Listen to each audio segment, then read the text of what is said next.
It's the middle of April 2020. I am in the British South East countryside. I was lucky enough to temporarily relocate here to self-isolate during the COVID-19 epidemic. I spend some time every day since my arrival walking and running in the wood around the place where I'm staying. It's the beginning of spring and I've been delighted to be surrounded by blossoming nature and life everywhere. I admired how perfectly manicured the countryside is. Almost too perfect. I ask myself, how natural is this nature? The question could be extended from the British countryside up to the entire portion of planet Earth affected by human culture. For hundreds of thousands of years, humans have shaped their environment to improve their chances of survival. We shape nature to extract out of it what we believe is valuable, and in doing so, we reduce the richness and complexity on native biomes. We cut down trees and farm the land to extract energy from the soil through food. We cut down trees and drill the soil to extract fuels through coal, oil and gas. We cut down trees and prevent water to reach the soil by covering its surface with impermeable materials required for roads, buildings and infrastructure. Our bottom line is satisfied by delivering specific tasks, and the wider impact of our manipulation of the environment is labelled as an externality. Unless strictly related to our purpose, the effects of our actions are consciously ignored. At best, when we realise that our actions might create cost or harm or damage elsewhere or to someone else, we call them negative externalities. I think that our simplistic relationship with our own habitat, with nature, poses a threat to our own survival. We should evolve, and quickly. The modern ideal of progress is rooted in the technical specialization of individual activities. Their path of incremental improvement towards growth and efficiency is linear and virtually infinite, we think. Our systems don't talk to each other, don't learn from each other. Our energy system has little to do with our food system, which has little connection to our waste management system. Human activities are based on the extraction of resources from nature, linear production, consumption and waste. By following an unsustainable narrative of progress, we are increasing the chances of our own extinction. For centuries, we looked at nature as a messy business, something wild and random that needs to be tamed. Mankind, specifically male, white, well-educated and wealthy individuals, have been depicted as the center of their ecosystems for centuries. This anthropocentric, simplistic idea of nature offered the ethical legitimacy to destroy it. Now we know how wrong we have been. Nature is the opposite of unruly and messy. Nature is an optimized, self-balancing, automated system of systems. One which has mastered the transformation of renewable energy and produces no waste. We have been downplaying nature's complexity because we simply did not understand its intelligence.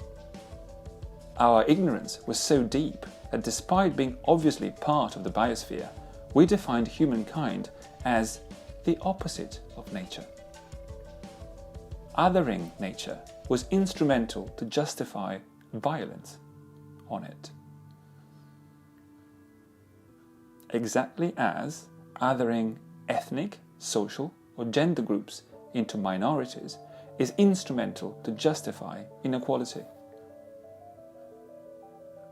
By othering, we ring-fence our own identity through the ethical rightness of our ignorance. We're not interested in what has nothing to do with us.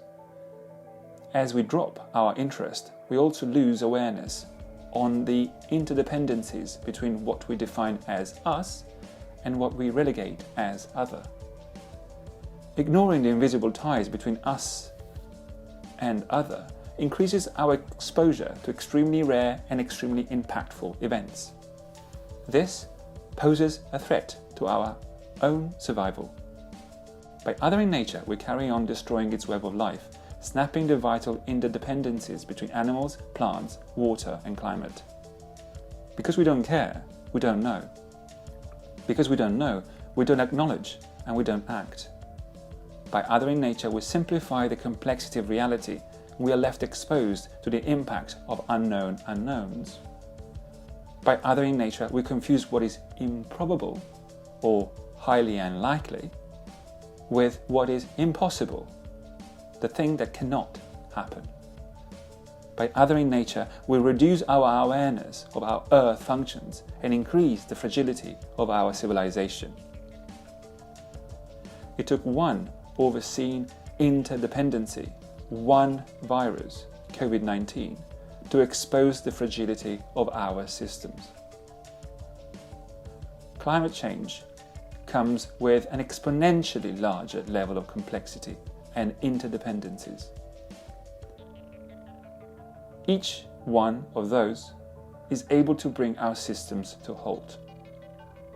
The idea that progress cannot extend linearly forever is alien to modernity. It's impossible for us to comprehend. We refuse to acknowledge, and we will refuse to acknowledge until it will be too late. Humans have refused to acknowledge the impact of COVID-19 until it was too late to prevent a global pandemic. Any time we mix up improbable with impossible, we fail to be ready to acknowledge the risk we are exposing ourselves to. In other words, our consciousness is unable to embrace a larger level of complexity, and our lives are at the mercy of a reality too large for us to handle. It is urgent that we collectively acknowledge the shortcomings of our othering of nature and act so to facilitate the evolution of our consciousness towards a higher degree of complexity. Despite much curiosity and studies, I am just an architect. I can only share my personal experience, and hopefully we could co-create our way out of modernity together. My own personal consciousness of nature dates back to my childhood. I grew up near a pine forest and not far from the sea. Friends, human connection and natural environment gave me years of play and happiness. Like a migratory bird, I would go back to my native woodlands and beaches, bringing along a bigger and bigger group of friends, coming from a variety of countries and culture. What worked for me, nature plus friends equal happiness, worked for all of them. The relationship between social cohesion, resilience and nature was later confirmed by long and passionate studies in philosophy, psychology, anthropology, ecology, economics and history. What I instinctively experienced growing up among friends, trees, wild boar and fish was confirmed by insightful and rigorous authors. Empathy builds resilience. Nature is anti-fragile. And othering is risk. How do we engender a consciousness shift? Again, I'm just an architect. My skills can be effectively applied in the creation of man-made physical space. I will offer my idea, and hopefully we can co-create its evolution. I think spending long, meaningful time in nature is essential to unlock genetic memory of biophilia and realize the whirling, mesmerizing complexity of the biosphere. Humans have lost their ability to survive in the wild. So, together with my office, we have created a small hide, a new architectural typology halfway between a holiday let, a treehouse, a meditation sanctuary, a romantic escape, and a playful den hidden in the forest. We called it hide and seek. Like hides used by ecologists and hunters, it allows humans to witness nature without disturbing. At the same time, it allows the peace and comfort to seek deeper level of connection and act, exploring our consciousness and awareness. tree houses have existed for a long time. After a quick research, we realized that structural loading on mature trees causes significant distress, and we question the scalability of tree houses. Our hide and seek is a self-supporting timber structure with integrated rainwater and solar energy harvesting and reuse. It only needs a single pylon foundation that can be dug out during autumn with minimum impact to the forest. The structure has time to settle before the construction of the upper shell is carried out before the end of winter. The upper shell is then fitted out before spring. Hide and seek can be accessed for free all spring and summer, and its components can be taken down and dismantled during winter, allowing water and snow to reach the soil. The system is then ready to blossom again with the next cycle.